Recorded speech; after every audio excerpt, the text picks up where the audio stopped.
দর্শক, দেশটাকে ভালোবেসে মুক্তিযুদ্ধ ভিত্তিক অনুষ্ঠানে আপনাদেরকে স্বাগতম।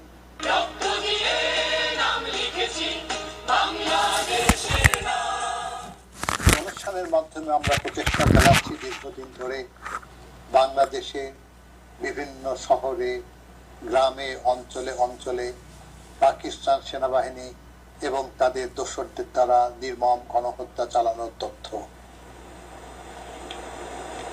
দেশের বিভিন্ন অঞ্চল থেকে মুক্তিযোদ্ধা, শহীদ পরিবার, নির্যাতিত নারী এবং সাক্ষীরা অনুষ্ঠানের মাধ্যমে এসব করুণ কাহিনীগুলো উপস্থাপন করে যাচ্ছে। এই ধারাবাহিকতা আজকে আমরা আলোচনা করব কেউটান রাজনগর গণহত্যা। এই নির্মম গণহত্যা, এই অত্যাচার, অবিচার নিয়ে আলোচনা করার জন্য আমাদের তিনজন বিজ্ঞ আলোচক এসছেন সুদূর ঠাকুরগাঁও থেকে। তাদেরকে আমরা ধন্যবাদ জানাচ্ছি। চলুন তাদের সঙ্গে আমরা পরিচিত হয়ে নেই। প্রথম আছেন মোহাম্মদ ইব্রাহিম, শহীদ পরিবারের সদস্য, এই গণহত্যা প্রত্যক্ষদর্শী। তখন তার বয়স ছিল 9 বছর। তার নিশ্চয় সবকিছু মনে আছে। তার পিতা কৃষি কাজ করতেন, তিনি শহীদ হয়েছেন। তার নাম ছিল হেফাজউদ্দিন, বয়স ছিল 35 বছর। তার বড় চাচা শহীদ, নাম ছিল দরাজউদ্দিন, বয়স 44 বছর। তার মেজ চাচা ছিলেন শহীদ আব্দুল মালেক, বয়স 24 বছর। ছোট চাচা শহীদ মোয়াজ্জেম হোসেন, 32 বছর। এক পরিবারের এতগুলো মানুষকে হত্যা করেছে, তারা সবাই ছিল আপন ভাই। সে ব্যাপারে আমি আলোচনা করব। আছেন মোহাম্মদ মোস্তফা, শহীদ পরিবারের সদস্য, প্রত্যক্ষদর্শী। এই গণহত্যার বয়স ছিল 9.5 বছর। তারও সবকিছু মনে আছে। তার পিতা ছিলেন আব্দুল মালেক, বয়স 40 বছর। তিনিও কৃষিকাজ করতেন। আছেন নতুন প্রজন্মের লেখক এবং গবেষক ফারজানা হক। তিনি দীর্ঘদিন ধরে গণহত্যার উপরে কাজ চালিয়ে যাচ্ছেন। তার লেখা মুক্তিযুদ্ধের গণহত্যার উপরে 6টা বই প্রকাশ হয়েছে। তিনি প্রভাষক রত্নাই বগলাবড়ি স্কুল এবং কলেজের ঠাকুরগাঁয়ের। তাকে এই অনুষ্ঠানের মাধ্যমে আমরা ধন্যবাদ জানাচ্ছি। তিনি এবছর কালি ও কলম সে অ্যাওয়ার্ডটা পেয়েছেন, প্রতিযোগিতা অ্যাওয়ার্ড, এবং গণহত্যার উপরে গবেষণার জন্য। আপনাকে অনুষ্ঠানের পক্ষ থেকে আমি মোবারকবাদ জানাচ্ছি। ধন্যবাদ। চলুন প্রথমে আলোচনা শুরু করি আমরা মোহাম্মদ ইব্রাহিমের কাছে। বলুন প্রথমে কি হয়েছিল সেদিন? 27 মার্চের পরে মানে ওখানে উত্তপ্ত হয়ে গেল পরিবেশ। এই রাজাকারদের ইয়েতে আমাদের বাড়ির উত্তর পাশেও রাজাকারদের বাড়ি, আমাদের বাড়ির দক্ষিণ পাশেও রাজাকারদের বাড়ি, মধ্যখানে রাস্তার পাশে আমাদের বাড়ি। সকালে একবার মিছিল হইল, পাকিস্তান জিন্দাবাদ, পাকিস্তান জিন্দাবাদ। বিকালে আবারও মিছিল হচ্ছে, পাকিস্তান জিন্দাবাদ। শোনা যায় এই এলাকার মালদার লোকজন বেশি ছিল। হ্যাঁ, মালদা। তাদের মধ্যে বেশিরভাগ ছিল পাকিস্তানপন্থী। একবারে মানে ওরা পাকিস্তানপন্থী, মানে পাকিস্তানি মনে হয় ওদের বাড়ি, ওটাই পাকিস্তান মনে করে। এরপরে বলুন। আচ্ছা, তারপরে এই 20 মে যেদিন এই ঘটনাগুলো ঘটে, এই বরাবরই কিন্তু মিছিল হইতেই আছে। পাশাপাশি আমাদের এই যে কেউটান থেকে রাউতনগর পর্যন্ত এখানে যুবক মোটামুটি আমার বাপ চাচা সহ এরকম আরো 23 জন, এরা যুবক, এরা কিন্তু সবসময় স্বাধীনতার পক্ষে কথা বলে। এই জন্য এরা কিন্তু টার্গেটে পড়ে গেল।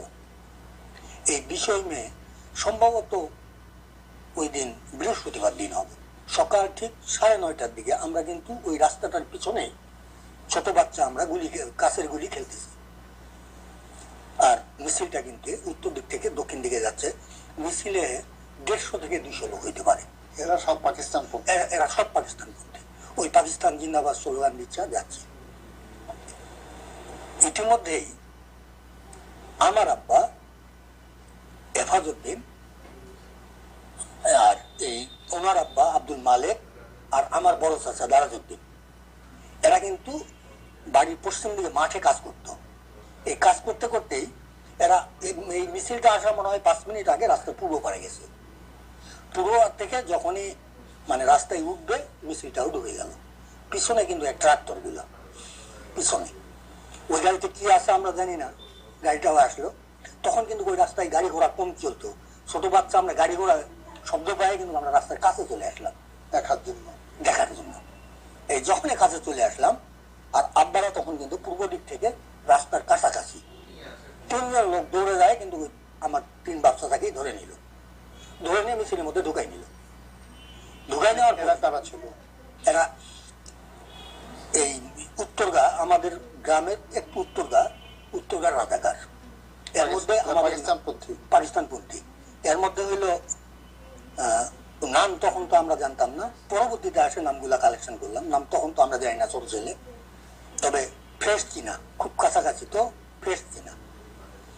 তো ওই আয়নাল, বাসু, লিস মোহাম্মদ, পরবর্তীতে নামগুলা কিন্তু আমরা পাইলাম, তখন কিন্তু আমাদের নাম জানা নাই।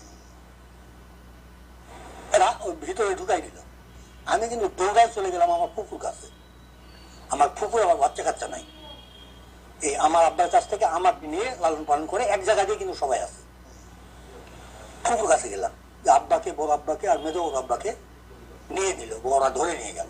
কোন জায়গায় নিয়ে গেল? যখন এই খবরটা পাইলাম, খবর দিলাম, এরা নিয়ে গেল। তখন আমাদের বাড়ির দক্ষিণ পাশে রাউতনগর নামে এক বাজার, এই বাজারের ধানহাটি, এই ধানহাটিতে গিয়ে কিন্তু এই গাড়িটাকে আবার ব্যাক করে এদিকে দাঁড় করাইলো। এনাদেরকে আনা হলো যে জায়গাতে, সেই জায়গার থেকে গণহত্যার জায়গা যেটা, ওটায় কতক্ষণ পরে নিয়ে যাওয়া হলো? এটা মোটামুটি ধরেন 11টার দিকে ওখান থেকে নিয়ে যান। কিরকম জায়গা ছিল এই জায়গাটা? কিরকম জায়গা বলতে, ওখানে গাড়িতে উঠায়, আর এই গাড়িটা কিন্তু চলে গেছে পীরগঞ্জ পর্যন্ত। আচ্ছা, এটা ফের জানলাম কিভাবে, আমার ছোট মামা ওই গাড়িতে কিন্তু আমার ছোট মামা উঠছে, পরবর্তীতে ছোট চাচা উঠছে এদেরকে নেওয়ার জন্য। উঠে ওখানে পীরগঞ্জে যাওয়ার পরে ছোট মামা কিন্তু ওখান থেকে, ছোট মামাও ছোট ছিল, আমাদের চাইতে 3-4 বছরের বড়, ওনাকে কিন্তু ছেড়ে দিচ্ছে ওখান থেকে। এদিকে নিয়ে কোন জায়গাটা নেওয়া হলো? পীরগঞ্জে। পীরগঞ্জে। হত্যাকাণ্ড কোথায় হয়েছে? হত্যাকাণ্ড ওই মামার তথ্য অনুযায়ী হত্যাকাণ্ডটা পীরগঞ্জে হয়েছে। পীরগঞ্জে হয়েছে। কত মানুষকে হত্যা করা হয়েছে? সেটা অনুমানিক হয়তো 80-90 জন হবে। আমরা এটাই শুনেছি, আনুমানিক 80-90 জন। এরা কি সবই আপনাদের গ্রামের না অন্যান্য? অন্যান্য গ্রামেরও, আমাদের গ্রামের 23 জন, বাকিটা অন্যান্য গ্রাম।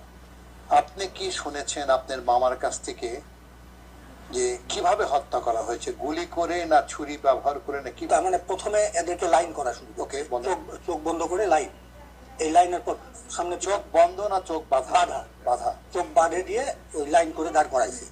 প্রস্তুতি ওদের, যেটা মামার কথা অনুযায়ী প্রস্তুতি ওদের গুলি করে মারবে। আর ইনি তো ভাগে চলে আসছে, কিভাবে মারলো উনি আর বলতে পারেন নাই। তাহলে কেউ আওয়াজ শুনেছে, গুলির আওয়াজ? আশেপাশে মানুষ কেউ? মামা বললো যেটা, যে আমি পীরগঞ্জ শহরটা পার হয়ে আসার পরে গুলির আওয়াজ শুনছি এবং গুলির আওয়াজ শুনেছি অনেকক্ষণ ধরে।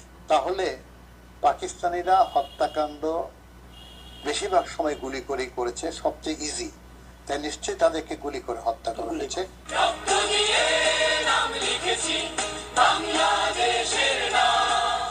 এখন চলে আসি আমরা মোহাম্মদ মোস্তফা, শহীদ পরিবারের সদস্য, প্রত্যক্ষদর্শী। বয়স ছিল 9.5 বছর। কৃষিকাজ করতেন আপনার পিতা মোহাম্মদ মোস্তফা। শহীদ আব্দুল মালিক, 40 বছর বয়স। কি দোষ ছিল তার? তারা তো 3 ভাই একসঙ্গেই আসছে, আসার পথে একসঙ্গেই ধরে নিয়ে গেছে। তাহলে ওরা কি পাকিস্তান পন্থী ছিল? না না, মুক্তিযুদ্ধের পক্ষে ছিল। রাজাকাররা, আলবদররা জেনে ফেলেছিল। বিধায় কিভাবে তারা মুক্তিযুদ্ধের পক্ষে বা কি কাজ করতেন, এটা আমাকে বুঝানো একটু। দেশের জন্য আর কি, তারা দেশের জন্য মায়া মহব্বত ছিল, আলোচনা করতেন। রাজাকাররা তাদেরকে অপছন্দ করতেন। তো নামটা কে দিয়েছিল মনে হয়? উঠে যখন নিয়ে গেছে এলাকার লোক, এরা খারাপ, এরা শেখ মুজিবের সৈনিক বা শেখ মুজিবের সাপোর্টার, নিশ্চয়ই এরকমই কিছু হয়েছিল, তাই না? কে বলতে পারে এটা তাদেরকে তথ্য দিয়েছে? কে? ওটা ওই যে উত্তরকার লোকেরা ওরাই দিয়েছিল। মালদার লোকরা নাকি? আপনার বাবা কোথায় শহীদ হয়েছেন আপনি জানেন? ওই যে একসঙ্গে ধরে নিয়ে গেছে পীরগঞ্জে, ওটাই আর কি। ওনার মৃতদেহ দেখতে পেরেছিলেন? না, পারিনি। কোথায় দাফন হয়েছিল কি? না, পারিনি। আচ্ছা, কবরগুলো কোথায় আছে বা কোথায় মাটি চাপা দেওয়া হয়েছে? কিছু দেখিনি। কিছু জানেন না, কাল শুনছি যে ওখানে মারা গেছে। চেষ্টা করেছিলেন? হ্যাঁ, চেষ্টা করেছি, কিছু পাননি? কিছু পাই।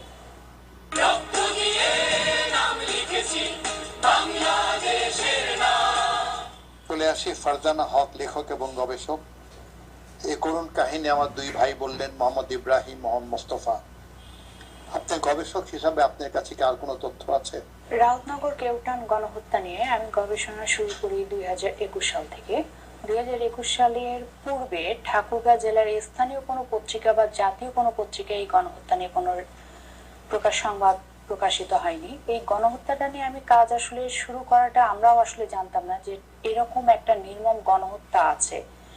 আমি একজন বীরাঙ্গনা রওশনা বেগম, ওনাকে খুঁজতে যাই। খুঁজতে যেয়ে ওখানে ওনার সাক্ষাৎকারের মাধ্যমে জানতে পারি যে ওনার স্বামীকে মেরে ফেলা হয়েছে। ওনার স্বামীকে যেখানে মেরে ফেলা হয়েছে সেই সফরদহ মণিঘাট কুলিক নদীর তীরে, সেখানে প্রায় আনুমানিক 27 জনকে হত্যা করা হয়। এটা হচ্ছে 1971 সালের 20 মে ঘটনা।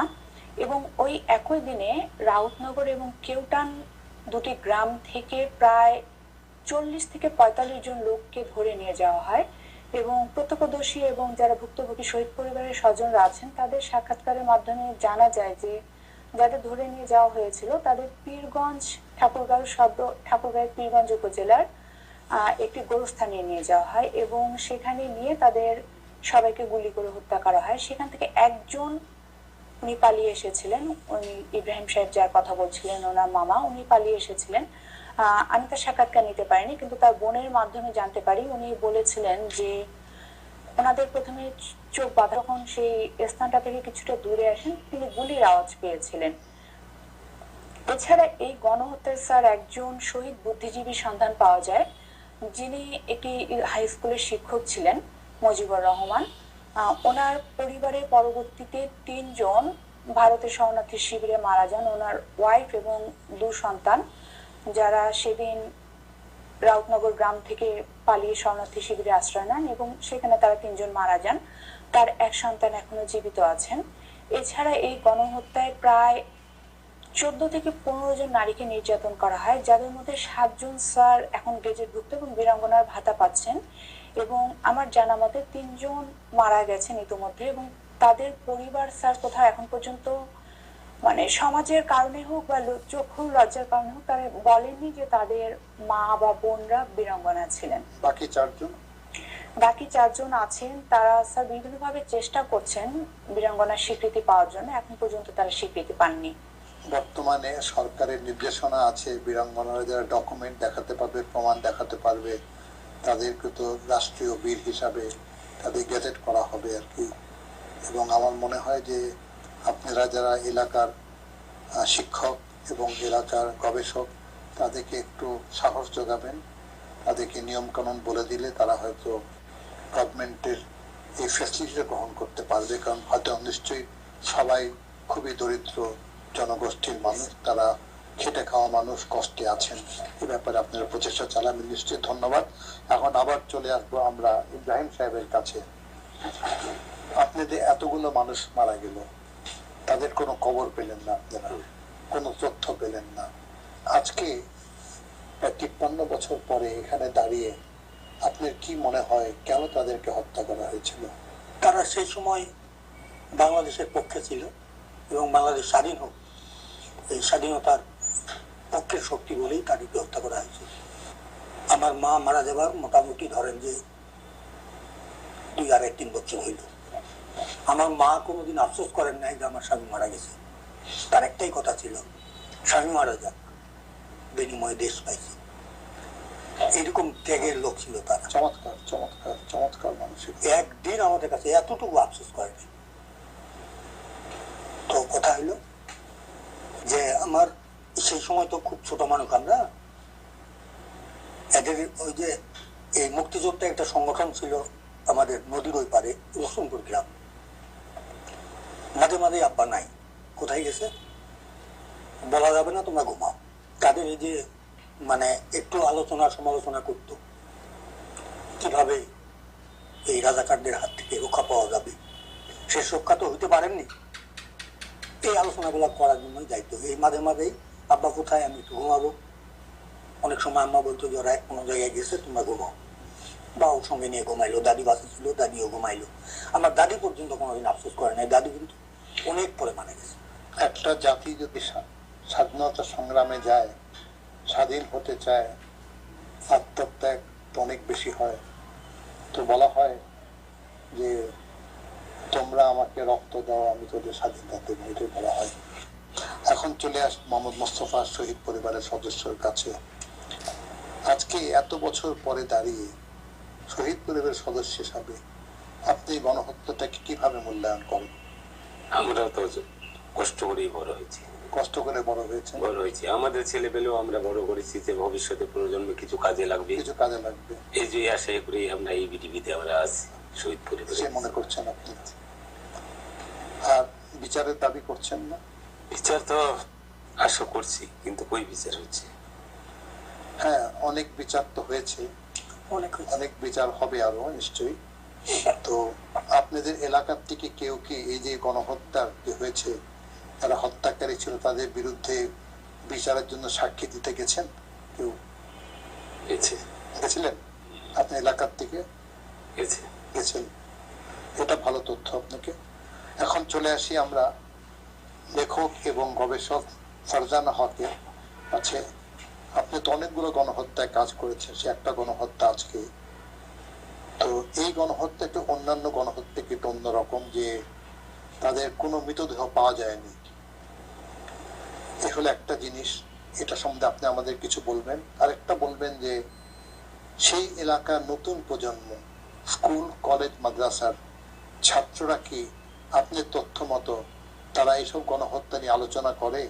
স্কুল কলেজে পড়ানো হয়, চর্চাটা হয় নাকি, সে বলুন আমাকে।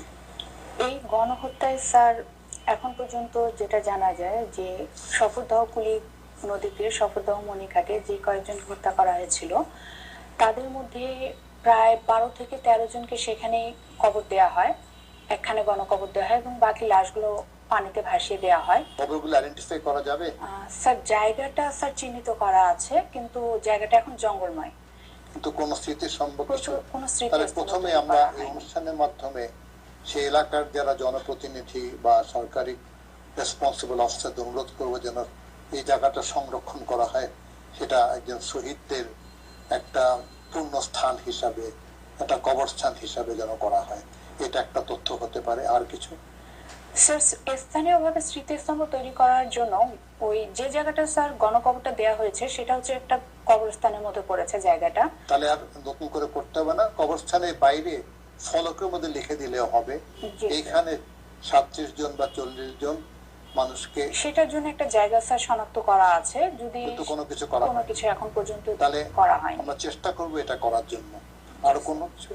আর স্যার সবচেয়ে দুঃখের বিষয় হচ্ছে স্বাধীনতার 53 বছর পেরিয়ে গেলেও এই গণহত্যাটা নিয়ে এখন পর্যন্ত স্থানীয়ভাবে কোনো উদ্যোগ গ্রহণ করা হয়নি এবং স্কুল কলেজ এই গণহত্যার যে রাউতনগর কেউটান গ্রাম দুটো আছে, দুটো গ্রামে স্কুল কলেজ এবং হাই স্কুলও আছে, সেগুলোতে আজ পর্যন্ত আমার জানা মতে কখনো কোনো তাহলে কি করতে আলোচনা হবে? অনুষ্ঠান এটা করা হয়নি। সঠিক কথা।